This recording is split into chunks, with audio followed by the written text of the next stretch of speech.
lumière et paix pour aujourd'hui.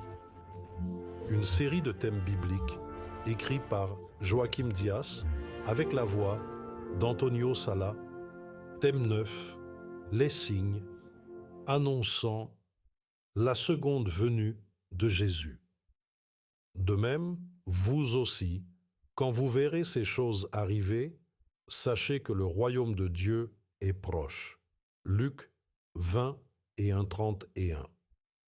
Disciples inquiets. Quand Jésus a prédit la destruction du temple, que demandèrent les disciples? Quand cela aura-t-il lieu? Et quels sont les signes de la fin du monde? Matthieu 24, 3. Quelle fut la réponse de Jésus? Un long discours prophétique relaté dans les 3 évangiles, Matthieu 24, Marc 13 et Luc 21. Quel était l'avertissement préalable donné par Jésus? Méfiez-vous des trompeurs et des imitateurs, Matthieu 24, 4, 5. Différents types de signes annoncés dans les Écritures. Que se passerait-il dans le domaine politique? Luttes et guerres entre peuples et nations, paix artificielle, course aux armements.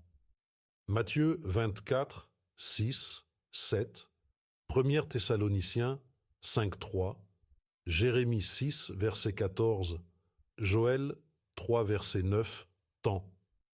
Que se passerait-il dans les domaines social et cosmiques? Famine, épidémie et tremblements de terre, changement cosmique. L'obscurcissement du soleil et de la lune, survenu le 19 mai 1780, la chute des étoiles, survenue le 13 novembre 1833. Matthieu 24, 7, 24, 29. Qu'est-ce qui était prédit concernant les relations capital-travail? Exploitation et lutte des classes. Jacques 5, 1 à 3. Qu'a été prédit concernant la science à la fin des temps? Plus qu'une simple augmentation. La multiplication de la science. Daniel 12, 4. Qu'en est-il des valeurs familiales et morales dans les derniers jours? Des temps difficiles, désobéissance, immoralité, tromperie, des valeurs familiales et matrimoniales déformées. 2 Timothée 3, 1 à 5, 13, Luc 17, 26-30. La référence à Lot et à Sodome dans le passage précédent, en lien avec celle d'Apocalypse 21:8, est une allusion au sodomisme, ou homosexualité, pratiquée dans cette ville impie et à l'époque moderne. Qu'a été prédit concernant l'aspect religieux des derniers jours? L'écart par rapport à la vérité au profit des fables, le mépris, l'apparence de piété, la multiplication des inégalités, principale cause de l'athéisme, la prédication de l'Évangile dans le monde entier, malgré ses réalités anti-religieuses. 2e épître à Timothée 4, 4, 2e épître à Pierre 3, 3, 4, 2e épître à Timothée 3 à 1, 5, Matthieu 24, 12, 24, 14, Apocalypse 14, 6. Le royaume de Dieu est proche. Est-il possible de savoir exactement quand Jésus reviendra?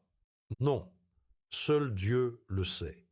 Matthieu 24, 36. Est-il possible de savoir si le moment de la venue de Jésus est proche? Oui, comme Jésus l'a dit, quand vous verrez toutes ces choses, sachez qu'il est proche, à la porte. Jésus viendra par surprise. Il faut être prêt. Matthieu 24, 32, 33, 2e épître de Pierre 3, 10 à 14. Que révèle le retard de la venue de Jésus? Sa patience et son désir ardent de voir beaucoup d'autres se repentir et être sauvés du péché et de la mort éternelle. Deuxième épître de Pierre 3,9. Quel est le véritable sens et le résultat final de la venue de Jésus? La fin du péché, de la maladie, de la guerre et de la mort.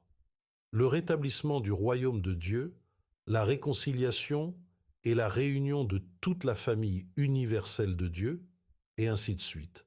Tel est son désir suprême, exprimé dans son message final, auquel il nous invite à nous joindre. Celui qui atteste ces choses dit « Certainement, je viens bientôt. Amen. Viens maintenant, Seigneur Jésus. » Apocalypse 21, 1 à 4, 22-20, John 14, 1-3. Conclusion. Dieu a laissé des signes sur terre et au ciel pour nous avertir et nous rappeler que ce monde de péché prendra bientôt fin. Un royaume de lumière, de paix, d'amour et de justice s'ouvrira alors pour ceux qui auront accepté ces précieux principes de vie incarnés par Jésus.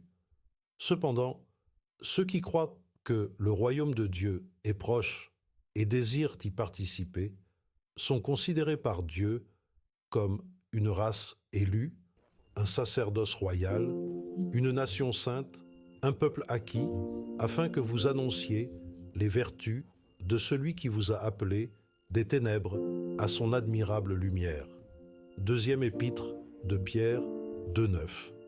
C'est un grand privilège, non seulement d'être appelé à marcher dans la lumière, mais aussi d'en être le propagateur.